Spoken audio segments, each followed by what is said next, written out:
আকৌ মই YouTube channel এটা খোলো বুলি ভাবিছোঁ কেনেকুৱা হ'ব বাৰু ভালে হ'ব খোল আকৌ কিন্তু ভিডিঅ' কি দিবি ভিডিঅ' দিম আৰু কিবা কিবি চবেই দিয়ে থাকেচোন জিটি ময়ো জিটি দিম আকৌ বাৰু ঠিকে আছে ক'ৰবালৈ যোৱা আৰু কিবা কিবি খোৱা ভিডিঅ'বোৰ দিব পাৰিবা বলচোন এতিয়া ইউটিউব চেনেলটো খোলো তই অলপ চাই দে মোক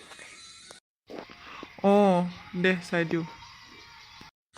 ফাইনেলি মোৰ ইউটিউব চেনেলটো হৈ গৈছে এতিয়া ভিডিঅ' দিয়া ঠাই আৰু কথা কাইলৈৰ পৰা ভিডিঅ' দিয়াত ষ্টাৰ্ট কৰিয়ে দিওঁ নেকি দিবি কেলৈ নিদিবিনো কাইলৈৰ পৰা দিবি আৰু ভিডিঅ'বোৰ ভিডিঅ'বোৰ চাবি কিন্তু আৰু ছাবস্ক্ৰাইব কৰিবি চেনেলটো আৰু লাইক কৰিবি আৰু কিয়নো নকৰিম তোৰ ভিডিঅ'বোৰ সকলোবোৰ ভিডিঅ' লাইক কৰিম কমেণ্ট কৰিম শ্বেয়াৰ কৰি দিম আৰু ছাবস্ক্ৰাইবো কৰিম দে লাইকটো কৰিবি নহ'লে নহ'ব মই বেয়া পাম আকৌ তোক হ'ব দে ব'ল এতিয়া ঘৰলৈ যাওঁ কাইলৈৰ পৰা ভিডিঅ' দিবি আৰু বল